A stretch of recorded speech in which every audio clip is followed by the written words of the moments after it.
당신은 괴물이 되어가고 있습니다. 아니, 잠깐만요. 화내지 마세요. 이건 제가 한 말이 아니라 어제 거울을 보다가 당신이 스스로에게 한 말 아닌가요? 예전엔 허허 웃고 넘기던 배우자의 사소한 잔소리에 나도 모르게 소리를 지르고 있었습니다. 그만 좀 해. 내가 애야? 분명 화낼 일이 아닌데 왜 내 목소리는 자꾸만 커지는 걸까요? 남들에게는 차마 말 못해도 속으로는 이런 생각을 하셨을 겁니다. 내가 왜 이럴까 나이 먹더니 괴물이 되어가는 건가. 무서우셨을 겁니다. 평생 가족 위에 참고 사셨는데 이제는 내 마음 하나 내 뜻대로 안 되는 게 참 속상하고 허망하시죠. 그런데 이건 당신의 성격이 나빠진 게 아닙니다. 심리학자들은 말합니다. 분노의 뒤에는 우리가 모르는 또 다른 감정이 숨어 있다고요. 그게 뭘까요? 반면 똑같은 상황에서도 다르게 반응하는 분들이 계십니다. 허허, 그럴 수 있지 하고 여유 있게 넘기는 분들입니다. 그분들이라고 화가 안 날까요? 아닙니다. 그분들은 화라는 감정 뒤에 숨은 진짜 얼굴을 알고 계십니다. 나이 들수록 자꾸 화가 나는 5가지 이유와 반대로 평온을 찾는 분들의 3가지 비밀이 있습니다. 놀랍게도 이 비밀을 알고 나면 거울 속의 나의 얼굴이 달라집니다. 다행히도 지금 시작해도 절대 늦지 않습니다. 이 원리만 제대로 이해하면 오늘 밤부터 여러분의 마음엔 예전보다 훨씬 깊은 평화가 찾아올 겁니다. 자, 그럼 우리를 괴롭히는 분노의 진짜 정체, 그 첫 번째 이야기부터 시작해 보겠습니다. 무료로 하실 수 있는 구독과 좋아요 해주시면 다음 영상을 가장 먼저 만나보실 수 있습니다.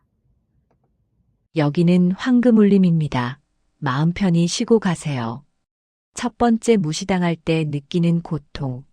명절 오후 온 가족이 오랜만에 모였습니다.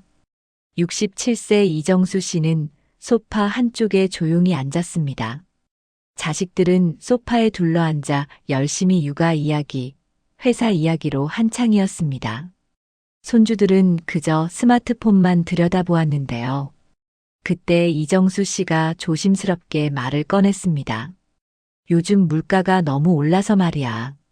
내가 젊었을 때는. 하지만 아무도 고개를 돌리지 않습니다. 큰아들은 며느리와 여전히 학원비 이야기를 계속했습니다. 딸은 사위에게 계속 육아 휴직 이야기를 하고 있었습니다. 바로 그때 7살 손주가 갑자기 할아버지 말을 끊으며 엄마, 나 배고파라고 말했습니다. 며느리가 그래. 밥 차려줄게 잠깐만 하며 즉시 자리에서 일어났습니다. 손주의 말에는 즉각 반응하면서 정작 이정수 씨의 말은 아무도 신경 쓰지 않는 것 같았습니다. 이정수 씨는 다시 한번 조심스럽게 입을 열었습니다. 그러니까 내 말은. 그러나 여전히 아무도 듣지 않았습니다. 그 순간 가슴속에서 뭔가 뜨거운 게 갑자기 치밀어 올랐습니다. 야, 사람이 말하는데 왜 듣지를 않아? 순간 방 안이 차갑게 식은 듯 조용해졌습니다. 자식들이 깜짝 놀란 당황한 표정으로 이정수 씨를 쳐다보았습니다. 손주들도 겁먹은 듯 놀란 눈으로 할아버지를 가만히 바라봤습니다. 큰아들이 작은 목소리로 아버지 죄송합니다며 황급히 고개를 숙였습니다. 큰 소리 친 것도 잠깐. 이정수 씨는 자녀들이 집에 돌아간 후 혼자 남았을 때 깊은 후회가 밀려왔습니다. 내가 왜 그랬을까? 오랜만에 만났는데 조금만 참을걸. 애들이 날 부담스러워하면 어쩌지. 미국 퍼듀 대학교의 기플링 윌리엄스 교수는 유명한 사이버볼 실험을 진행했습니다. 실험 참가자들은 컴퓨터 화면으로 간단한 공 던지기 게임을 했습니다. 화면에는 3명의 참가자가 있었습니다. 처음엔 모두가 서로 공을 주고받았습니다. 게임이 시작되고 약 5분쯤 지났을 때 갑자기 프로그램이 변경되었습니다.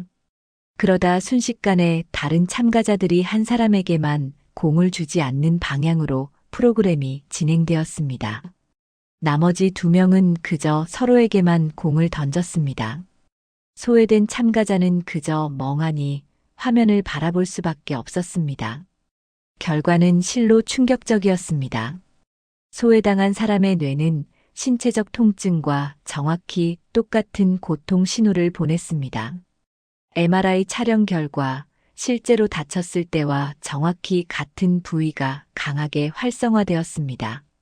특히 전방 대상 피질이라는 영역이 매우 강하게 반응했습니다. 이 부위는 신체적 고통을 느낄 때 활성화되는 부위입니다. 무시당하는 건 결코 단순한 서운함이 아닙니다. 뇌가 인식하는 실제 고통입니다. 더욱 놀라운 건 참가자들이 상대가 단지 컴퓨터 프로그램이라는 걸 분명히 알고도 똑같은 고통을 느꼈다는 점입니다. 즉, 소외는 이성이 아닌 본능의 영역에서 강력하게 작동합니다. 도대체 왜 이런 반응이 나타날까요? 인간은 수십만 년 동안 무리를 지어 함께 살아왔습니다. 혼자서는 절대 생존할 수 없었습니다. 무리에서 배제된다는 건 곧 죽음을 의미했습니다. 맹수의 공격을 막을 수 없었습니다. 식량을 구할 수 없었습니다. 추위를 견딜 수 없었습니다. 그 결과 우리 뇌는 사회적 배제를 생존의 위협으로 본능적으로 인식하도록 진화했습니다. 무시당할 때 우리 뇌는 즉시 경고음을 울립니다. 위험하다. 지금 당장 뭔가 해야 한다. 그 결과 우리는 본능적으로 강하게 반응합니다. 나 여기 있어. 나를 무시하지 마. 바로 이것이 분노로 표현되는 구조입니다. 화는 존재의 비명입니다. 연결되고 싶은 간절함의 표현입니다. 명절 거실에서 큰 소리를 친 이정수 씨는 결코 나쁜 사람이 아닙니다. 그저 가족과 연결되고 싶었을 뿐입니다. 자식들 대화에 끼고 싶었습니다. 손주들과 함께 웃고 싶었습니다. 가족의 일원으로 존재하고 싶었습니다. 고대 그리스의 위대한 철학자 아리스토텔레스는 이렇게 분명히 말했습니다. 인간은 사회적 동물이다. 홀로됨의 공포는 사자보다 무섭다. 무려 2000년 전 철학자도 이미 알았던 진실입니다. 아리스토텔레스는 인간의 본질을 관계에서 찾았습니다. 우리는 혼자일 수 없는 존재입니다. 타인과의 연결이 끊어질 때 우리는 곧바로 생존의 위협을 느낍니다.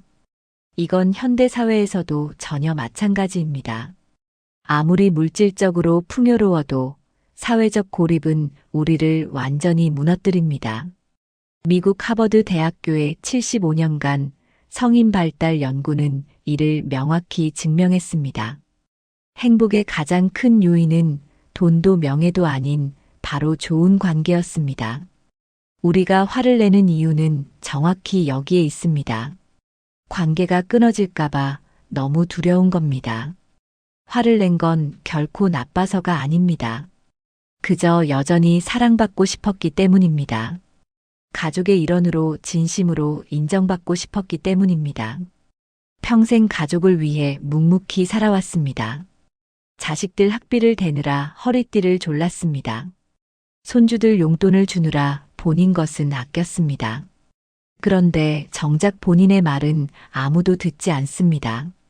손주의 한마디에는 모두가 즉시 귀 기울이는데 말이죠. 정말 서럽습니다. 억울합니다. 외롭습니다. 그 마음 충분히 이해됩니다. 너무나 자연스럽고 인간적인 감정입니다. 다음에 또 그런 상황이 온다면 화를 내기 전에 이렇게 부드럽게 말해보세요. 나도 이야기하고 싶은데 잠깐 들어줄 수 있을까? 그렇게 부드럽게 요청해도 충분히 됩니다. 화를 내지 않아도 존중받을 자격이 충분합니다. 두 번째, 세상이 내 뜻대로 안 될 때. 63세 박영호 씨가 동네 중국집에 들어섰습니다. 예전처럼 카운터에 사람이 있을 줄 알았는데 키오스크 기계만 서 있었습니다. 화면을 눌러봤지만 뭐가 뭔지 모르겠습니다. 짜장면을 찾으려는데 메뉴가 너무 많습니다. 단품, 세트, 사이드 버튼들이 화면 가득 펼쳐져 있습니다. 손가락으로 더듬더듬 눌러봤지만 자꾸 다른 화면으로 넘어갑니다. 뒤에서 누군가 기다리는 기척이 느껴집니다. 조급해집니다. 아, 이거 어떻게 하는 거야? 점원이 다가와 여기 누르시고 결제는 여기서 하시면 됩니다라고 빠르게 설명했습니다. 말은 들었지만 이미 머릿속이 하얘졌습니다. 겨우 주문을 마쳤지만 마음 한구석이 불편합니다. 집에 돌아오는 길 배우자에게 짜증이 터져 나왔습니다. 요즘 세상이 왜 이렇게 복잡한 거야? 밥 한 끼 먹는 것도 이렇게 어렵게 만들어놔. 배우자가 그냥 직원한테 부탁하면 되잖아 라고 말했습니다. 그걸 내가 몰라서 그래. 직원이 바쁘게 움직이는데 어떻게 부탁해. 목소리가 점점 커졌습니다. 화가 난 이유는 사실 키오스크가 아니었습니다. 나는 이제 뒤처진 사람이 된 건가. 그 생각이 견딜 수 없었습니다. 미국 하버드 대학교의 엘렌 랭어 교수는 요양원에서 흥미로운 실험을 진행했습니다. 두 그룹의 노인들을 나눴습니다. 첫 번째 그룹에게는 작은 선택권을 주었습니다. 방 배치를 본인이 정하게 했습니다. 화분을 직접 고르고 물을 주게 했습니다. 영화 보는 날도 스스로 정하게 했습니다. 두 번째 그룹은 모든 걸 직원이 결정했습니다. 방 배치도 화분 관리도 영화 시청 일정도 정해져 있었습니다. 3주 후 결과를 확인했습니다. 첫 번째 그룹은 활력이 넘쳤습니다. 표정이 밝아졌습니다. 다른 사람들과의 교류도 늘어났습니다. 두 번째 그룹은 무기력해졌습니다. 우울감을 호소하는 사람이 늘었습니다. 건강 상태도 나빠졌습니다. 더 놀라운 건 18개월 후였습니다. 첫 번째 그룹의 사망률은 15%였습니다. 두 번째 그룹의 사망률은 30%였습니다. 작은 통제권의 차이가 생존율까지 바꿔놓았습니다. 통제권을 잃는다는 건 단순히 불편한 게 아닙니다. 우리의 생존 본능을 위협하는 일입니다. 왜 통제권 상실이 이렇게 큰 영향을 미칠까요? 심리학에서는 이를 학습된 무기력이라고 부릅니다. 내가 아무리 노력해도 상황이 바뀌지 않는다는 걸 반복적으로 경험하면 뇌는 학습합니다. 내가 뭘 해도 소용없구나. 이 학습은 우울증의 핵심 메커니즘입니다. 단순히 기분이 나쁜 게 아니라 뇌의 구조가 변하는 겁니다. 키오스크 앞에서 당황한 건 기계가 어려워서만이 아닙니다. 내가 익숙하던 방식은 더 이상 통하지 않는구나. 나는 이제 이 세상의 속도를 따라갈 수 없구나. 이런 생각이 무의식적으로 스쳐 지나갑니다. 평생 자신의 삶을 스스로 통제해왔던 사람입니다. 가족을 먹여 살렸습니다. 어려운 결정들을 내렸습니다. 문제를 해결해왔습니다. 그런데 이제는 간단한 주문조차 혼자 할 수 없다는 느낌이 듭니다. 이건 능력의 문제가 아닙니다. 존엄의 문제입니다. 나는 아직 쓸모 있는 사람인가? 나는 아직 할 수 있는 사람인가? 이 질문이 마음속 깊은 곳에서 울립니다. 그 공포를 감추기 위해 분노라는 갑옷을 입습니다. 왜 이렇게 복잡하게 만들어놨어? 이 말 속에는 다른 의미가 숨어 있습니다. 나는 아직 무능하지 않아. 문제는 세상이야. 자신의 무력감을 인정하는 것보다 세상을 탓하는 게 덜 아픕니다. 고대 스토아 철학자 에픽테토스는 이렇게 말했습니다. 우리를 불안하게 하는 것은 사물 자체가 아니라 사물에 대한 우리의 생각이다. 에픽테토스는 노예로 태어났습니다. 그는 자신이 통제할 수 없는 것들에 둘러싸여 있었습니다. 하지만 그는 깨달았습니다. 세상을 통제할 수는 없어도 세상을 바라보는 시각은 통제할 수 있다는 것을요. 키오스크가 어려운 건 사실입니다. 세상이 빠르게 변하는 것도 사실입니다. 하지만 그것이 우리의 가치를 떨어뜨리는 건 아닙니다. 젊은 사람들도 처음 키오스크를 쓸 때는 헤맸습니다. 그들도 새로운 앱을 배울 때는 어려워합니다. 차이는 단지 연습의 양입니다. 가치의 차이가 아닙니다. 조금 느려도 괜찮습니다. 세상의 속도가 우리의 가치를 결정하지 않습니다. 당신이 평생 쌓아온 지혜는 그 어떤 앱보다 소중합니다. 당신이 살아온 경험은 그 어떤 기술보다 깊습니다. 키오스크를 못 쓴다고 해서 무능한 게 아닙니다. 단지 익숙하지 않을 뿐입니다. 은행 앱이 어렵다고 해서 뒤처진 게 아닙니다. 단지 처음 보는 것일 뿐입니다. 다음에 또 그런 상황이 온다면 이렇게 생각해 보세요. 나는 배우고 있는 중이야. 천천히 가도 돼. 직원에게 도움을 요청하는 것도 괜찮습니다. 그건 부끄러운 일이 아닙니다. 오히려 모르는 걸 인정하고 배우려는 자세야말로 진정한 지혜입니다. 당신은 충분히 능력 있는 사람입니다. 세상이 바뀌었을 뿐 당신의 가치는 변하지 않았습니다. 세 번째, 약해 보이면 안 된다는 두려움. 65세 최승호 씨는 며칠 전부터 무릎이 아팠습니다. 계단을 오를 때마다 통증이 왔습니다. 아침에 일어나면 무릎이 뻣뻣했습니다. 배우자가 말했습니다. 병원 가봐야 하는 거 아니야? 계속 아프다며. 최승호 씨는 손을 저었습니다. 괜찮아. 나이 들면 다 그런 거지 뭐. 배우자가 다시 말했습니다. 그래도 검사는 받아봐야지. 요즘 무릎 관절염 치료 잘 된다잖아.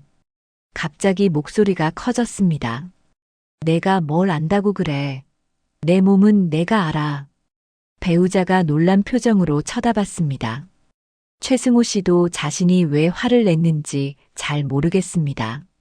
그날 밤 침대에 누워 생각했습니다. 병원 가면 뭔가 큰 병이 나올까봐 무섭다. 자식들한테 짐이 되는 건 싫다. 나 하나 때문에 애들이 고생하면 어쩌지. 배우자에게 화를 낸 건 사실 두려웠기 때문입니다. 자신이 약해진다는 걸 인정하기가 무서웠습니다. 도움이 필요한 사람이 되는 게 견딜 수 없었습니다. 미국 휴스턴 대학교의 브레네 브라운 교수는 20년간 취약성에 대해 연구했습니다. 수천 명을 인터뷰한 결과 놀라운 패턴을 발견했습니다. 자신의 약점을 숨기려는 사람일수록 더 공격적이었습니다. 도움을 거부하는 사람일수록 더 화를 많이 냈습니다. 브라운 교수는 이를 취약성의 역설이라고 불렀습니다. 우리는 약해 보이면 안 된다고 생각합니다. 그래서 약점을 숨기려 애씁니다. 하지만 약점을 숨기려 할수록 우리는 더 약해집니다. 브라운 교수의 연구에서 가장 행복한 사람들의 특징이 있었습니다. 그들은 자신의 취약함을 인정했습니다. 나도 두렵다, 나도 도움이 필요하다고 말할 수 있었습니다. 반대로 가장 불행한 사람들은 끊임없이 강한 척했습니다. 나는 괜찮다, 나는 혼자서도 할 수 있다고 반복했습니다. 그들은 도움의 손길을 뿌리쳤습니다. 그리고 결국 혼자 무너졌습니다. 왜 우리는 약해 보이는 걸 이렇게 두려워할까요? 여기에는 우리 세대가 살아온 시대가 반영되어 있습니다. 전쟁 이후 가난했던 시절을 살아왔습니다. 약하면 살아남을 수 없었습니다. 강해야 했습니다. 참아야 했습니다. 견뎌야 했습니다. 이 정도 아픔은 참아야지. 내가 쓰러지면 가족이 어떡해. 이런 생각으로 평생을 버텼습니다. 그 시절에는 그것이 생존 방식이었습니다. 강한 사람만이 가족을 지킬 수 있었습니다. 하지만 시대가 바뀌었습니다. 이제는 약함을 인정하는 것도 용기입니다. 도움을 요청하는 것도 능력입니다. 병원에 가는 건 약한 게 아닙니다. 자신을 돌보는 지혜입니다. 자식에게 힘들다고 말하는 건 짐이 되는 게 아닙니다. 관계를 더 깊게 만드는 기회입니다. 하지만 머리로는 알아도 마음이 따라오지 않습니다. 평생 강한 사람으로 살아왔는데 갑자기 약한 모습을 보이기가 어렵습니다. 그래서 우리는 방어합니다. 괜찮아. 내가 알아서 할게. 이 말 속에는 이런 의미가 숨어 있습니다. 나는 아직 약하지 않아. 나는 아직 쓸모 있는 사람이야. 도움을 거부하는 건 독립성을 지키려는 몸부림입니다. 존엄을 지키려는 몸부림입니다. 독일 철학자 프리드리히 니체는 이렇게 말했습니다. 자신을 극복하는 자가 가장 강한 자다. 자신의 약함까지 사랑할 줄 알아야 한다. 니체는 평생 병약했습니다. 편두통에 시달렸습니다. 시력도 나빴습니다. 하지만 그는 약함을 부끄러워하지 않았습니다. 오히려 약함을 통해 더 깊은 통찰을 얻었습니다. 진정한 강함은 약함을 부정하는 게 아닙니다. 약함을 인정하고도 계속 나아가는 것입니다. 무릎이 아프다고 인생이 끝나는 게 아닙니다. 도움이 필요하다고 가치가 떨어지는 게 아닙니다. 오히려 자신의 한계를 인정하고 적절한 도움을 받을 때 우리는 더 오래 건강하게 살 수 있습니다.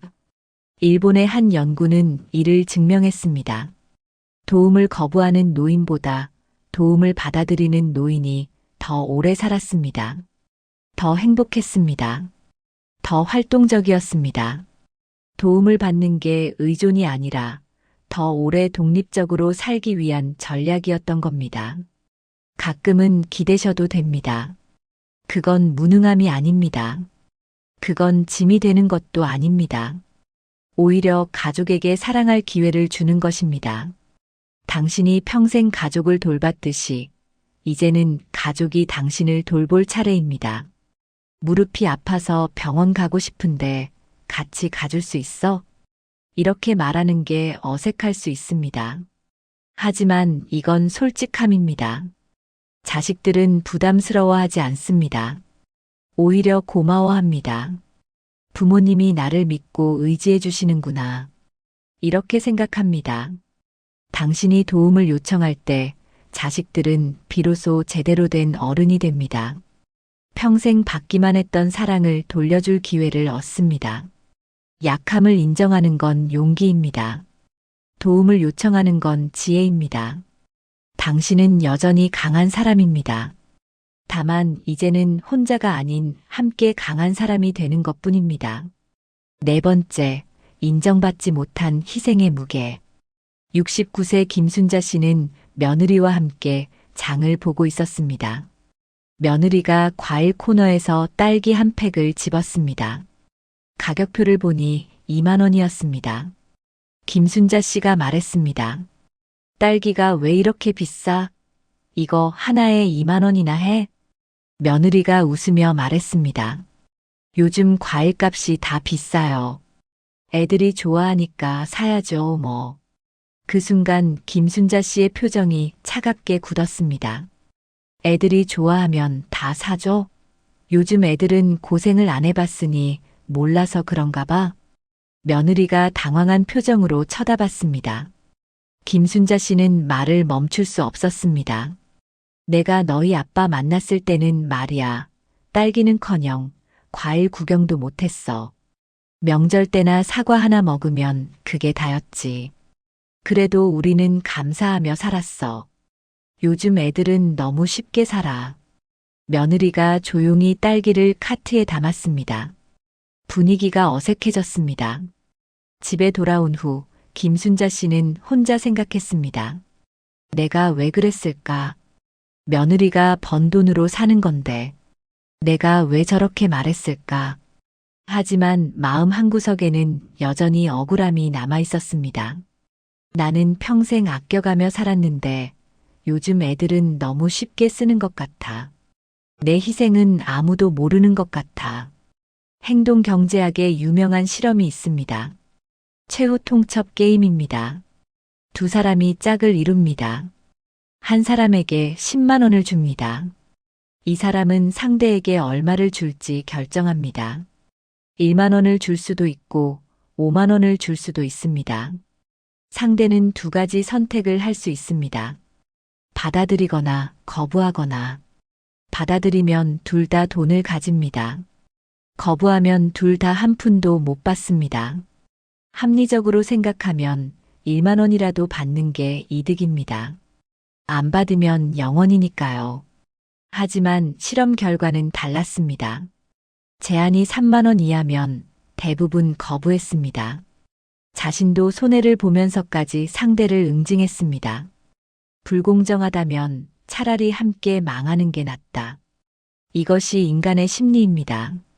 더 흥미로운 건 나이가 들수록 이 경향이 강해진다는 점입니다. 젊은 사람들은 2만 원 정도면 받아들였습니다. 60대 이상은 3만 원도 거부하는 경우가 많았습니다. 왜 그럴까요? 평생 살아오면서 쌓인 불공정의 기억 때문입니다. 김순자 씨가 화를 낸 이유는 정말 딸기값 때문일까요? 아닙니다. 김순자 씨는 평생 참고 살았습니다. 먹고 싶은 것도 참았습니다. 사고 싶은 것도 참았습니다. 힘들어도 참았습니다. 왜요? 가족을 위해서였습니다. 자식들 학비를 대야 했습니다. 남편 사업 미천을 대야 했습니다. 집을 장만해야 했습니다. 그렇게 몇십 년을 살았습니다. 이제 자식들이 다 컸습니다. 각자 가정을 이뤘습니다. 경제적으로도 안정되었습니다. 김순자 씨는 기대했습니다. 이제 나도 좀 편하게 살 수 있겠지. 내가 희생한 만큼 존중받을 수 있겠지. 하지만 현실은 달랐습니다. 자식들은 바쁩니다. 명절에도 일찍 떠납니다. 전화도 자주 안 합니다. 며느리는 2만 원짜리 딸기를 아무렇지 않게 삽니다. 그 순간 마음속에서 뭔가 터집니다. 나는 그렇게 아껴가며 살았는데 요즘 애들은 너무 쉽게 사는 것 같아. 내 희생은 아무 의미가 없는 건가? 이건 돈 문제가 아닙니다. 인정받고 싶은 마음의 문제입니다. 심리학에서는 이를 보상 심리라고 부릅니다. 내가 희생했으니 그만큼 돌려받아야 한다는 무의식적 기대입니다. 하지만 세상은 그렇게 돌아가지 않습니다. 자식들은 부모의 희생을 당연하게 받아들입니다. 그게 사랑이라고 배웠으니까요. 이 간극에서 분노가 생깁니다. 내가 어떻게 살았는데? 이 말 속에는 깊은 억울함이 담겨 있습니다. 불교의 창시자 부처는 이렇게 말했습니다. 과거에 매달리는 것은 뜨거운 숯을 상대에게 던지려 쥐고 있는 것과 같다. 타는 것은 내 손이다. 부처는 인간의 고통이 집착에서 온다고 보았습니다. 우리는 과거의 희생에 집착합니다. 나는 이렇게 살았는데 라는 생각에 매달립니다. 하지만 그 집착이 우리를 더 아프게 합니다. 며느리는 딸기를 샀을 뿐입니다. 김순자 씨를 무시하려던 게 아닙니다. 단지 세대가 다를 뿐입니다. 사는 방식이 다를 뿐입니다. 김순자 씨의 희생은 충분히 가치 있었습니다. 그 덕분에 자식들이 잘 컸습니다. 하지만 그 희생이 보상의 조건이 되는 순간 사랑은 거래가 됩니다. 내가 이렇게 해줬으니 너도 이렇게 해야 해. 이런 생각은 관계를 파괴합니다. 철학자 칼릴 지브라는 이렇게 말했습니다. 자식은 당신을 통해 왔지만 당신에게서 온 것이 아닙니다. 그들은 자신의 삶을 살 권리가 있습니다. 우리의 희생은 선물이었습니다. 선물에는 조건이 없습니다. 당신의 희생은 이미 충분히 숭고합니다. 평생 가족을 위해 살았습니다. 자신은 뒤로 하고 남을 먼저 챙겼습니다. 그 시간들은 헛되지 않았습니다.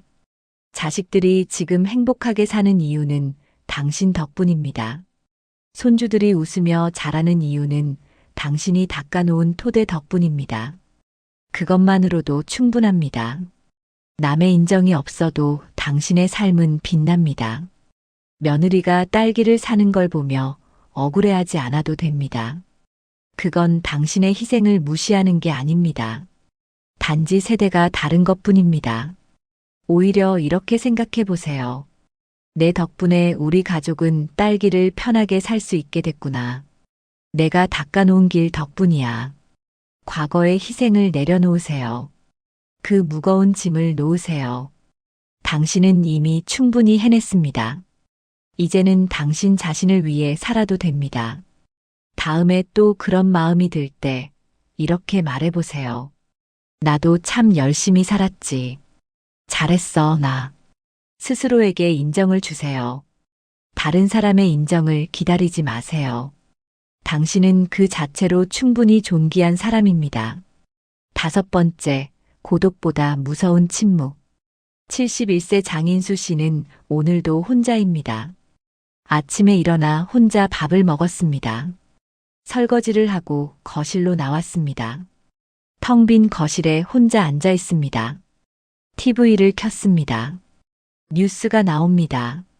정치인들이 서로 싸우고 있었습니다. 장인수 씨는 화면을 보며 중얼거렸습니다. 저 사람들이 나라를 말아먹고 있어. 도대체 제대로 하는 게 뭐야? 목소리가 점점 커졌습니다. 국민을 뭘로 보고 저러는 거야? 세금은 얼마나 올려놓고 아무도 듣지 않습니다. 혼자 화를 내고 있을 뿐입니다. 채널을 돌렸습니다. 드라마가 나옵니다.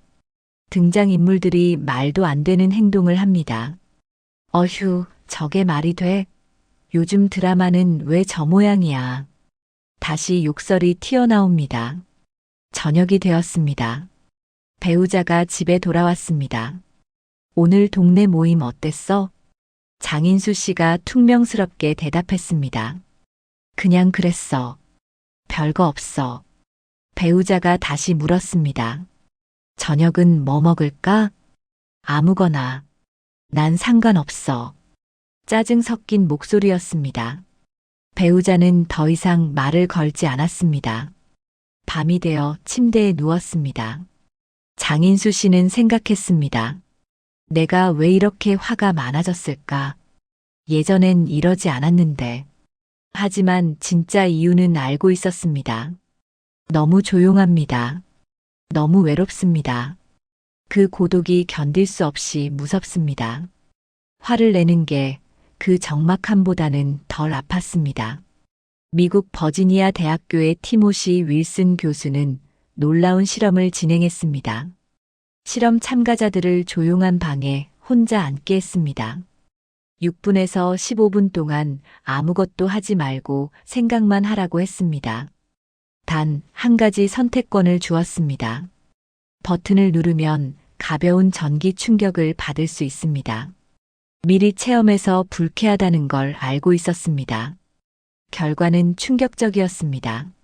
남성의 67%가 전기 충격 버튼을 눌렀습니다. 여성의 25%도 버튼을 눌렀습니다. 심지어 한 참가자는 15분 동안 190번이나 자신에게 전기 충격을 가했습니다. 윌슨 교수는 결론을 내렸습니다. 사람들은 고독한 생각보다 차라리 고통스러운 자극을 선택한다. 왜 그럴까요? 고독은 우리를 자신과 마주하게 만듭니다. 인생을 돌아보게 만듭니다. 그 시간이 견딜 수 없이 불편합니다. 차라리 아픈 자극이 화내는 행위가 더 편합니다. 장인수 씨는 왜 TV를 보며 화를 낼까요? 정말 정치인들이 잘못해서일까요? 정말 드라마가 형편없어서일까요? 아닙니다. 장인수 씨는 고독합니다. 은퇴한 지 5년이 되었습니다. 회사 동료들과는 연락이 끊겼습니다. 친구들도 하나둘 만나지 않게 되었습니다. 자식들은 바쁩니다. 일주일에 한 번 전화하면 다행입니다. 배우자는 있지만 대화가 줄어들었습니다. 오랜 세월을 함께했지만 오히려 할 말이 없습니다. 하루 종일 집에 혼자 있습니다. 그 고요함이 무섭습니다. 생각이 많아집니다. 내 인생은 뭐였지? 이렇게 살다가 끝나는 건가? 나는 이제 쓸모없는 사람이 된 건가? 이런 생각들이 머릿속을 맴돕니다. 견딜 수 없습니다. 그래서 화를 냅니다. TV 속 정치인에게, 드라마 속 등장인물에게, 배우자에게 화를 내는 동안만큼은 살아있다는 느낌이 듭니다. 뭔가 하고 있다는 느낌이 듭니다. 분노는 고독의 소음입니다. 적막함을 가리기 위한 소리입니다. 자신과 마주하지 않기 위한 방어입니다. 심리학자들은 이를 정서적 회피라고 부릅니다. 우리는 괴로운 감정을 피하기 위해 다른 감정을 만들어냅니다. 고독이라는 슬픔을 피하기 위해 분노를 선택합니다. 분노는 에너지가 있습니다. 무언가 할 수 있다는 느낌을 줍니다. 하지만 고독은 무기력합니다. 아무것도 할 수 없다는 느낌입니다. 그래서 우리는 화를 선택합니다. 그게 덜 아프니까요. 17세기 프랑스 철학자 블레즈 파스칼은 이렇게 말했습니다. 인간의 모든 불행은 방 안에 홀로 조용히 앉아있지 못하는 데서 온다.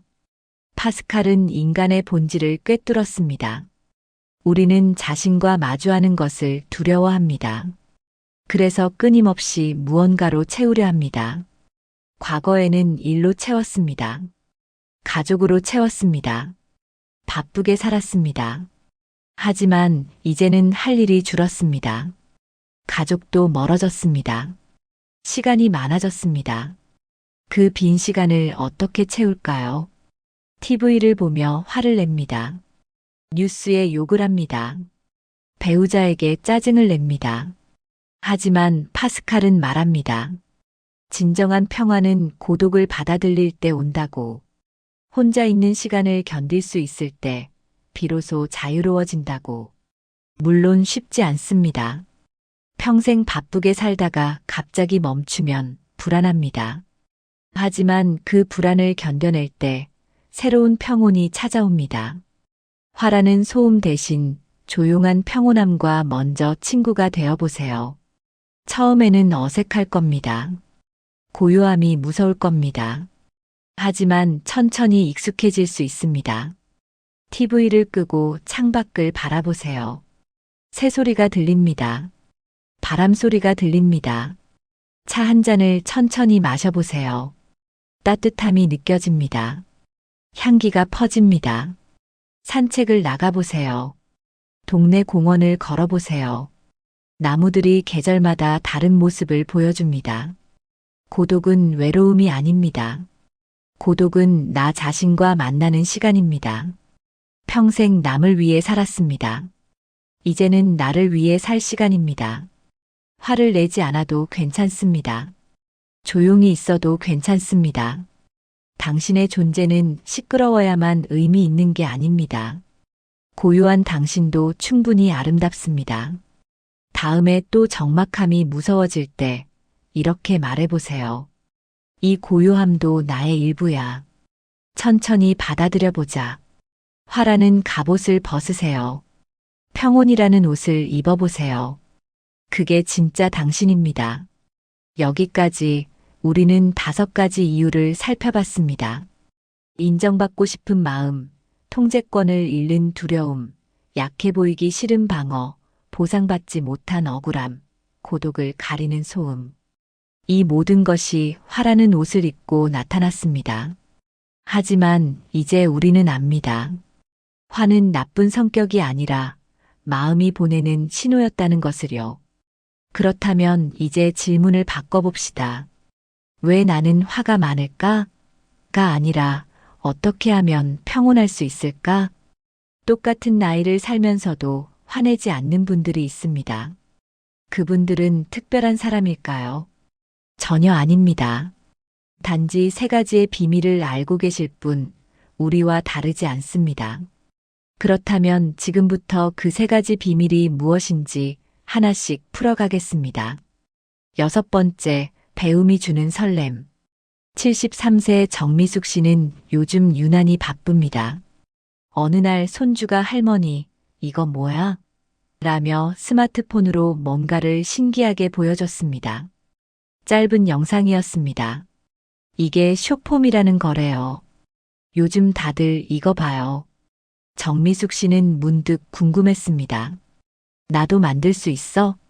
손주가 환하게 웃으며 말했습니다. 당연하죠. 제가 직접 가르쳐 드릴게요. 사실 예전에 정미숙 씨였다면 아마 이렇게 말했을 겁니다. 그런 거 할머니가 어떻게 해? 너희들이나 하는 거지. 손주들이 스마트폰만 계속 보면 짜증이 났습니다. 요즘 애들은 맨날 핸드폰만 본다며 그저 잔소리했습니다. 하지만 지금은 완전히 다릅니다. 바로 그날부터 정미숙 씨는 손주에게 열심히 배우기 시작했습니다. 스마트폰 앱 깔는 법, 영상 찍는 법, 편집하는 법. 처음엔 당연히 어려웠습니다. 버튼을 자꾸 잘못 눌러 영상이 갑자기 날아갔습니다. 몇 번이고 처음부터 다시 시작했습니다. 하지만 신기하게도 재미있었습니다. 새로운 걸 배운다는 게 정말 신났습니다. 2주 후 드디어 정미숙 씨는 첫 영상을 완성했습니다. 동네 공원에서 걷는 모습이었습니다. 자막도 직접 달았습니다. 73세 할머니의 건강한 하루. 손주들이 환호하며 박수를 쳤습니다. 며느리도 깜짝 놀라며 신기해했습니다. 정미숙 씨는 뿌듯하게 말했습니다. 나이 들어도 배울 수 있구나. 내가 정말 해냈네. 얼굴이 환하게 빛났습니다. 요즘 정미숙 씨는 손주들과 만날 때마다 끊임없이 새로운 걸 배웁니다. 신조어도 배우고 유행하는 노래도 배우고 사진 찍는 법도 배웁니다. 손주들도 무척 좋아합니다. 우리 할머니 진짜 힙하다며 자랑스럽게 자랑합니다. 예전에는 손주들과 대화가 전혀 안 통해서 자꾸 짜증이 났습니다. 명절 때마다 요즘 애들은 버릇이 없다며 결국 화를 냈습니다. 하지만 이제는 완전히 다릅니다. 궁금한 게 너무 많아서 화낼 시간이 전혀 없습니다. 배우는 게 너무 즐거워서 짜증낼 여유가 없습니다. 손주들과 공통 관심사가 자연스럽게 생겼습니다. 이제는 함께 웃으며 편하게 이야기를 나눕니다. 현대 뇌과학은 놀랍게도 신경 가소성을 발견했습니다. 과거에는 나이가 들면 뇌가 완전히 굳어진다고 생각했습니다. 새로운 걸 절대 배울 수 없다고 믿었습니다. 하지만 지금은 분명히 압니다. 뇌는 평생 계속 변한다는 것을요. 독일 막스 플랑크 연구소에서 흥미로운 연구를 진행했습니다. 60대 이상 노인들을 두 그룹으로 나눴습니다. 첫 번째 그룹에게는 완전히 새로운 것을 배우게 했습니다. 외국어, 악기, 그림처럼 한 번도 해보지 않은 것들이었습니다. 반면 두 번째 그룹은 익숙한 것만 하게 했습니다. TV 보기, 신문 읽기, 산책하기처럼 평소에 하던 것들이었습니다. 그리고 6개월 후 두 그룹의 뇌를 정밀하게 촬영했습니다. 결과는 정말 놀라웠습니다. 첫 번째 그룹, 즉 새로운 것을 배운 그룹의 뇌에서 극적인 변화가 관찰되었습니다. 뇌 속에 새로운 신경 연결이 생겨났습니다. 더 놀라운 건 기억을 담당하는 해마가 실제로 커졌다는 것입니다. 그뿐만 아니라 감정 조절을 담당하는 전두엽까지 활발하게 활성화되었습니다. 특히 주목할 점은 감정 조절 능력의 변화였습니다. 새로운 것을 배운 그룹은 스트레스를 받아도 훨씬 덜 반응했습니다. 사소한 일에 화를 덜 냈습니다. 무엇보다 긍정적인 감정이 눈에 띄게 늘어났습니다. 도대체 왜 이런 일이 일어날까요? 학습은 뇌의 성취감이라는 강력한 보상을 선물합니다. 이때 도파민이라는 신경전달 물질이 활발히 분비됩니다. 바로 이 도파민이 기분을 좋게 만듭니다. 동시에 분노나 짜증 같은 부정적 감정을 효과적으로 억제합니다. 다시 말해, 배우는 사람은 화낼 틈이 애초에 없는 겁니다.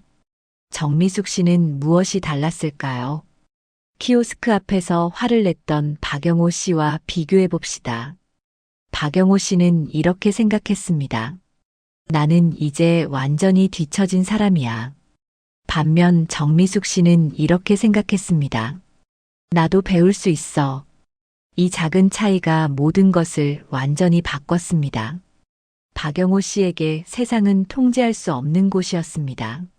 정미숙 씨에게 세상은 배울 수 있는 곳이었습니다. 호기심은 분노가 들어올 틈을 전혀 주지 않습니다. 새로운 것을 배울 때 우리의 뇌는 생존 모드에서 성장 모드로 자연스럽게 전환됩니다. 생존 모드에서는 모든 게 위협입니다. 모르는 것은 두려움입니다. 변화는 적입니다. 성장 모드에서는 모든 게 기회입니다. 모르는 것은 궁금증입니다. 변화는 모험입니다. 정미숙 씨는 손주에게 배웠습니다. 바로 그 순간 손주는 무시하는 아이가 아니라 가르쳐주는 선생님이 되었습니다. 관계가 근본적으로 바뀌었습니다. 소외감이 완전히 사라졌습니다. 대신 연결감이 생겼습니다. 학습은 단순히 지식을 얻는 게 아닙니다. 학습은 세상을 바라보는 시각을 근본적으로 바꿉니다. 나는 할 수 없어에서 나는 배울 수 있어로 바뀌는 순간 분노는 저절로 사라집니다. 고대 로마의 위대한 철학자 세네카는 이렇게 분명히 말했습니다. 배움을 멈추지 않는 한 영혼은 결코 늙지 않는다. 세네카는 60세가 넘어서도 꾸준히 새로운 것을 배웠습니다. 철학을 공부했고 글을 썼고 제자들을 열정적으로 가르쳤습니다. 그는 노년을 쇠퇴의 시기가 아니라 완성의 시기로 봤습니다. 평생 쌓아온 경험과 새로운 학습이 만날 때 가장 깊은 지혜가 탄생한다고 굳게 믿었습니다. 일본의 한 연구는 이를 명확히 증명했습니다. 평생 학습을 계속하는 노인들의 수명이 훨씬 더 길었습니다. 치매 발병률도 현저히 낮았습니다. 배움은 단순히 지식이 아닙니다. 배움은 삶의 활력입니다. 중국의 위대한 철학자 공자도 말했습니다. 배우고 때때로 그것을 익히니 또한 기쁘지 아니한가. 배움의 기쁨은 나이와 전혀 상관없습니다. 오히려 나이가 들수록 더욱 깊어집니다. 무언가를 시작하세요. 73세의 영상 편집을 배우는 정미숙 씨처럼 당신도 충분히 할 수 있습니다. 나이가 많아서는 핑계입니다. 지금 시작하면 늦어서도 핑계입니다. 언제 시작해도 절대 늦지 않았습니다.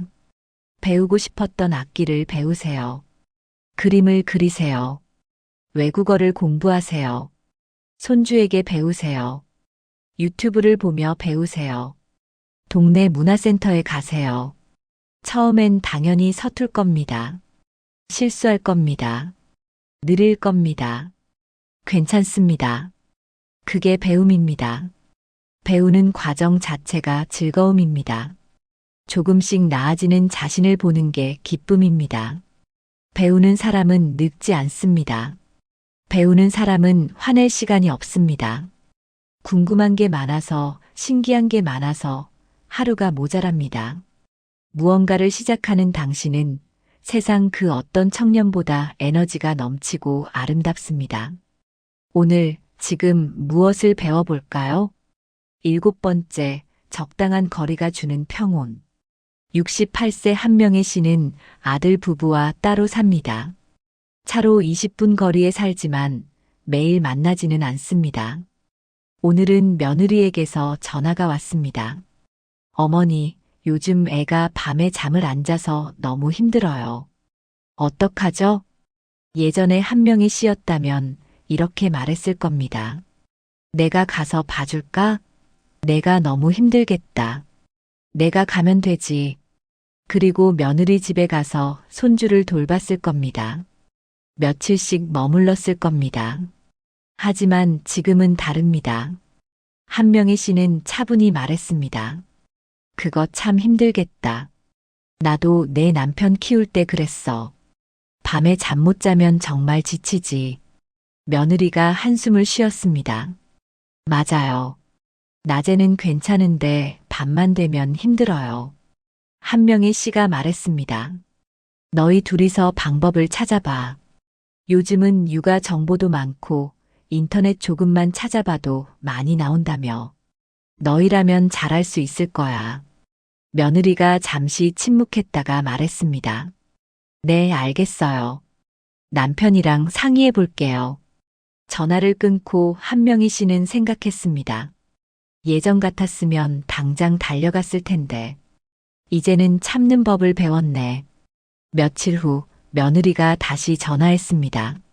어머니, 남편이랑 상의해서 수면 교육해봤더니 효과가 있어요. 이제 밤에 잘 자요. 목소리가 밝았습니다. 저희가 해냈어요. 처음엔 걱정했는데 생각보다 잘 됐어요. 감사해요. 한명희 씨는 웃으며 말했습니다. 잘했네. 너희가 해낼 줄 알았어. 전화를 끊고 한명희 씨는 만족스러웠습니다. 며느리는 성취감을 느꼈을 겁니다. 부부 사이도 더 단단해졌을 겁니다. 그리고 무엇보다 한명희 씨는 자신의 시간을 지킬 수 있었습니다. 오늘 오후에는 친구들과 등산을 갑니다. 저녁에는 서예 학원에 갑니다. 예전처럼 자식 문제에 매달리지 않습니다. 자신의 삶을 살고 있습니다. 그래서 더 평온합니다. 독일의 철학자 아르투어 쇼펜하우어는 고슴도치 딜레마를 제시했습니다. 추운 겨울 고슴도치들이 모여 있습니다. 추위를 피하려고 서로 가까이 붙습니다. 하지만 가까이 붙으면 서로의 가시에 찔립니다. 아파서 떨어집니다. 하지만 떨어지면 추워서 견딜 수 없습니다. 다시 가까이 붙습니다. 또 가시에 찔립니다. 이 과정을 반복하다가 고슴도치들은 깨닫습니다. 적절한 거리가 있다는 것을요. 너무 가깝지도 너무 멀지도 않은 거리. 서로를 따뜻하게 하면서도 상처 주지 않는 거리. 그 거리를 찾았을 때 고슴도치들은 비로소 편안해집니다. 미국 컬럼비아 대학교의 관계 심리학 연구가 이를 뒷받침합니다. 부모와 성인 자녀의 관계를 20년간 추적했습니다. 가장 행복한 관계는 적절한 거리를 유지하는 관계였습니다. 매일 만나는 것도 아니고 완전히 떨어져 있는 것도 아닌 관계. 필요할 때 연락하고 각자의 삶을 존중하는 관계. 이런 관계에서 갈등이 가장 적었습니다. 서로에 대한 만족도가 가장 높았습니다. 반대로 문제가 많은 관계는 두 가지였습니다. 첫째, 너무 가까운 관계. 부모가 자식의 모든 일에 개입하는 경우. 둘째, 너무 먼 관계. 1년에 한두 번만 연락하는 경우. 적절한 거리가 관계를 지켰습니다. 한명희 씨는 무엇을 깨달았을까요? 자식을 사랑하는 것과 자식의 문제를 대신 해결하는 것은 다르다는 것입니다. 예전에 한명희 씨는 생각했습니다. 내가 도와줘야 애들이 편하지. 내가 해결해줘야 해. 하지만 이렇게 하면 어떻게 될까요? 며느리는 스스로 문제를 해결할 기회를 잃습니다. 자신감을 잃습니다. 한명희 씨는 자신의 삶을 잃습니다. 항상 자식 문제에 매달립니다. 시간이 지나면 한명희 씨는 생각합니다. 내가 이렇게 해주는데 왜 고마워하지 않지? 왜 나를 당연하게 여기지? 그리고 화가 납니다. 서운합니다. 이것이 너무 가까운 거리의 문제입니다. 반대로 너무 먼 거리도 문제입니다. 내 인생이니까 내가 알아서 해. 이렇게만 말하면 자식은 외로워합니다. 무관심하다고 느낍니다. 그래서 적절한 거리가 필요합니다. 며느리의 고민을 들어줍니다. 공감해줍니다. 하지만 해결은 며느리 부부가 하게 둡니다. 그들을 믿습니다. 필요할 때는 도와줍니다. 하지만 모든 것을 대신하지 않습니다. 심리학에서는 이를 건강한 분리라고 부릅니다. 타인의 감정과 나의 감정을 분리하는 능력입니다. 며느리가 힘들어한다고 해서 한명희 씨까지 힘들어할 필요는 없습니다. 며느리의 문제는 며느리의 것입니다. 한명희 씨의 문제가 아닙니다. 이 구분이 명확할 때 화가 줄어듭니다. 자식이 힘들어한다고 해서 화를 낼 필요가 없습니다. 그건 자식이 스스로 해결할 문제니까요. 독일 철학자 임마누엘 칸트는 이렇게 말했습니다. 인간의 존엄성은 자신을 수단이 아닌 목적으로 대할 때 시작된다. 칸트는 인간관계의 핵심을 꿰뚫었습니다. 우리는 타인을 수단으로 대하면 안 됩니다. 자식을 내 외로움을 채우는 수단으로 대하면 안 됩니다. 자식을 내 자랑거리로 대하면 안 됩니다. 자식은 그 자체로 목적입니다. 독립적인 존재입니다. 한 명의 씨가 며느리에게 거리를 둔 건 무관심이 아닙니다. 오히려 며느리를 독립적인 인간으로 존중한 것입니다. 너는 스스로 문제를 해결할 능력이 있어. 나는 그걸 믿어. 이것이 진정한 사랑입니다. 프랑스 철학자 시몬 베유는 이렇게 말했습니다. 진정한 사랑은 상대방에게 공간을 주는 것이다. 적당한 거리는 무관심이 아닙니다. 서로를 오래 사랑하기 위한 가장 깊은 배려입니다. 적당한 거리를 두세요. 자식의 모든 문제를 해결해 주려 하지 마세요. 그건 자식을 위한 것도 당신을 위한 것도 아닙니다. 자식이 힘들어할 때 들어주세요. 공감해 주세요. 하지만 대신 해결하지 마세요. 그들을 믿으세요. 너희라면 잘할 수 있을 거야. 이 한마디가 자식에게는 큰 힘이 됩니다. 믿음을 받았다는 느낌이 듭니다. 그리고 당신도 자유로워집니다. 자식 문제에 매달리지 않아도 됩니다. 당신의 시간을 당신을 위해 쓸 수 있습니다. 친구를 만나세요. 취미를 즐기세요. 배우고 싶은 것을 배우세요. 자식은 당신의 전부가 아닙니다. 당신의 인생은 당신의 것입니다. 적당한 거리를 유지할 때 관계는 더 오래 갑니다. 서로를 존중하게 됩니다. 만날 때마다 반갑습니다. 화낼 이유가 없습니다. 다음에 자식이 힘들다고 할 때 이렇게 말해보세요. 참 힘들겠다. 그래도 너희라면 잘 해결할 거야. 필요하면 언제든 말해. 이것이 적절한 거리입니다. 이것이 지혜로운 사랑입니다. 8번째, 가장 친한 친구는 나 자신. 70세 오태준 씨는 오늘 아침 실수를 했습니다. 커피를 타다 팔에 힘이 빠져 컵을 떨어뜨렸는데 컵이 바닥에 닿자마자 깨져버렸습니다. 예전에 오태준 씨였다면 이렇게 반응했을 겁니다. 아, 이런. 나는 왜 이렇게 덜렁대. 나이 먹더니 손도 떨리고 자책하고 화내고 하루 종일 기분이 나빴을 겁니다. 하지만 지금은 다릅니다. 오태준 씨는 깨진 컵을 보며 말했습니다. 그럴 수 있지. 안 다쳐서 다행이네. 천천히 빗자루를 가져와 조각을 치웠습니다. 새 컵에 커피를 다시 탔습니다. 그리고 소파에 앉아 커피를 마시며 생각했습니다. 예전 같았으면 이것 가지고 한나절은 속상해했을 텐데. 이제는 괜찮네. 지난주에도 비슷한 일이 있었습니다.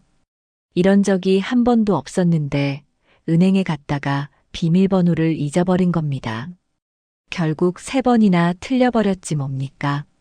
예전 같았으면 나는 왜 이렇게 기억력이 나빠졌지라며 자책했을 겁니다. 하지만 오태준 씨는 직원에게 말했습니다. 아이고 미안해서 어쩌나. 나이 드니까 자꾸 깜빡깜빡하네요. 다시 설정하려면 어떻게 하죠? 웃으며 말했습니다. 전혀 부끄러워하지 않았습니다. 직원이 친절하게 안내해줬습니다. 금방 해결됐습니다. 집에 돌아오는 길 오태준 씨는 기분이 좋았습니다. 나를 너무 몰아붙이지 않으니까 편하네. 실수해도 괜찮아. 나도 사람인데. 미국 텍사스 대학교의 크리스틴 네프 교수는 20년간 자기 자비를 연구했습니다. 자기 자비란 무엇일까요? 자신의 실수와 부족함을 친구를 대하듯 따뜻하게 대하는 태도입니다. 네프 교수는 수천 명을 대상으로 실험했습니다. 자기 자비가 높은 사람들의 특징이 있었습니다. 우울증이 적었습니다. 불안이 적었습니다. 스트레스에 잘 대처했습니다. 특히 놀라운 건 분노 조절 능력이었습니다. 자기 자비가 높은 사람은 화를 덜 냈습니다. 타인에게도 관대했습니다. 왜 그럴까요? 자신에게 가혹한 사람은 남에게도 가혹합니다. 자신의 실수를 용서하지 못하는 사람은 남의 실수도 용서하지 못합니다. 반대로 자신에게 관대한 사람은 남에게도 관대합니다. 네프 교수는 이렇게 말했습니다. 자기 자비는 이기심이 아니다. 자신을 돌보는 사람만이 타인도 제대로 돌볼 수 있다. 또 다른 연구가 있습니다. 듀크 대학교에서 노인들을 대상으로 연구했습니다. 자기 자비가 높은 노인들은 건강했습니다. 우울증이 적었습니다. 사회적 관계도 좋았습니다. 자기 자비가 낮은 노인들은 건강이 나빴습니다. 만성 통증을 더 많이 호소했습니다. 사회적으로 고립되어 있었습니다. 자신을 어떻게 대하느냐가 삶의 질을 결정했습니다. 오태준 씨는 무엇이 달랐을까요? 자신에게 말하는 방식이 바뀌었습니다. 예전에는 이렇게 말했습니다. 나는 왜 이래? 나는 쓸모없어. 나는 늙었어. 이건 자기 비난입니다. 내면의 적을 만드는 행위입니다. 자신을 공격하면 그 공격은 밖으로 튀어나갑니다. 타인에게 화를 내게 됩니다. 하지만 지금 오태준 씨는 이렇게 말합니다. 그럴 수 있지. 괜찮아. 안 다쳐서 다행이야. 이건 자기 자비입니다. 내면의 친구를 만드는 행위입니다. 자신을 위로하면 그 위로는 밖으로 흘러나갑니다. 타인에게도 따뜻해집니다. 심리학에서는 이를 내면의 대화라고 부릅니다. 우리는 하루에 수만 번 자신과 대화합니다. 그 대화가 어떤 톤이냐에 따라 삶이 달라집니다. 비난의 대화는 우리를 지치게 만듭니다. 작은 실수에도 크게 반응하게 만듭니다. 자비의 대화는 우리를 회복시킵니다. 실수를 받아들이고 다시 일어서게 만듭니다. 나이가 들면 실수가 늘어납니다. 기억력이 떨어집니다. 몸이 예전 같지 않습니다. 이때 자신을 어떻게 대하느냐가 중요합니다. 나는 이제 쓸모없어라고 생각하면 분노가 쌓입니다. 나이 들면 그럴 수 있지라고 생각하면 평온이 찾아옵니다. 로마 황제이자 철학자였던 마르쿠스 아우렐리우스는 이렇게 말했습니다. 내 마음의 평화를 어지럽히는 유일한 사람은 바로 너 자신이다.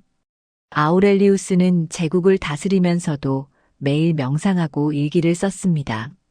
그는 깨달았습니다. 외부의 적보다 내면의 적이 더 무섭다는 것을요.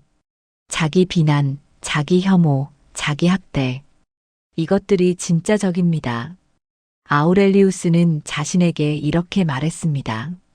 너는 완벽하지 않아도 돼. 최선을 다했으면 그것으로 충분해. 2000년 전 황제도 자기 자비를 실천했습니다. 티베트 불교의 달라이 라마도 비슷한 말을 했습니다. 자신을 사랑하지 못하는 사람은 타인도 사랑할 수 없다. 자기 자비는 이기심이 아닙니다. 자기 자비는 사랑의 시작입니다. 세상 그 누구보다 고생한 당신 자신을 이제는 가장 먼저 안아주고 사랑해주세요. 평생 가족을 위해 살았습니다. 자신은 뒤로 했습니다. 이제는 당신 차례입니다. 실수했을 때 자책하지 마세요. 그럴 수 있지. 괜찮아. 이렇게 말해주세요. 기억력이 떨어졌을 때 자신을 탓하지 마세요. 나이 들면 그래. 천천히 하면 돼. 이렇게 말해주세요. 몸이 아플 때 자신을 몰아붙이지 마세요. 평생 고생했으니 쉬어도 돼. 잘 견뎌줘서 고마워. 이렇게 말해주세요. 자신에게 하는 말이 타인에게 하는 말이 됩니다. 자신을 위로하는 사람은 타인도 위로합니다. 자신을 용서하는 사람은 타인도 용서합니다. 자신에게 자비로운 사람은 세상에 화낼 이유가 없습니다. 분노의 뿌리인 자책을 걷어낸 상태니까요. 오늘 저녁 거울을 보세요. 자신에게 말하세요. 평생 고생 많았어. 정말 잘 살았어. 이제 좀 쉬어도 돼. 당신은 그 말을 들을 자격이 충분합니다. 당신은 화를 내지 않아도 충분히 존귀한 사람입니다. 여기까지 긴 여정이었습니다. 우리는 함께 화의 정체를 하나씩 벗겨냈습니다. 가족 모임에서 무시당할 때 느끼는 소외감, 키오스크 앞에서 느끼는 무능함의 두려움, 병원 가자는 말에 화를 내는 취약함의 방어, 며느리의 딸기 한 팩에서 느끼는 희생의 억울함, 혼자 TV를 보며 소리치는 고독의 소음. 이 모든 화는 당신이 나쁜 사람이어서가 아니었습니다. 당신의 마음이 보내는 신호였습니다. 나를 봐줘. 나를 인정해줘. 나는 아직 가치 있는 사람이야. 이 간절한 외침이 화라는 옷을 입고 나타났던 겁니다. 하지만 우리는 또 다른 길도 봤습니다. 손주에게 영상 만들기를 배우며 환하게 웃는 정미숙 씨, 며느리의 고민을 들어주되 거리를 지키는 한명애 씨, 컵을 깨뜨리고도 자신을 다독이는 오태준 씨. 그들도 처음부터 평온했던 건 아닙니다. 단지 어느 순간 깨달았을 뿐입니다. 화를 내지 않아도 존중받을 수 있다는 것. 약함을 인정해도 가치가 떨어지지 않는다는 것. 자신에게 자비로울 때 타인에게도 자비로워진다는 것. 당신도 할 수 있습니다. 이제 화라는 무거운 갑옷을 벗으셔도 됩니다. 평생 그 갑옷을 입고 세상과 싸우며 살았습니다. 고생 많으셨습니다. 이제는 평온이라는 편안한 옷을 입을 시간입니다. 다음에 또 화가 치밀어 오를 때 잠시 멈춰 서세요. 그리고 물어보세요. 내 마음은 지금 무엇을 말하고 싶은 걸까? 소외감인가요? 두려움인가요? 억울함인가요? 외로움인가요? 그 마음을 알아차리는 순간 화는 힘을 잃습니다. 화 대신 솔직한 말을 할 수 있게 됩니다. 나도 이야기하고 싶은데 들어줄 수 있을까? 이게 어려워서 도움이 필요해. 고마운 마음을 표현하고 싶어. 이렇게 말하는 게 처음엔 어색할 겁니다. 괜찮습니다. 천천히 연습하면 됩니다. 오늘 저녁 거울 앞에 서세요. 거울 속 당신에게 말하세요. 고생했어. 평생 참 잘 살았어. 이제 좀 쉬어도 돼. 당신은 화를 내지 않아도 충분히 존귀한 사람입니다. 당신은 이미 충분히 잘해왔습니다. 이제는 당신 자신에게 평온을 선물할 시간입니다. 이 영상이 작은 도움이 되었기를 바랍니다. 구독과 좋아요로 더 많은 분들과 이 평온을 나눠주세요. 당신의 마음에 깊은 평화가 깃들기를 진심으로 바랍니다. 감사합니다.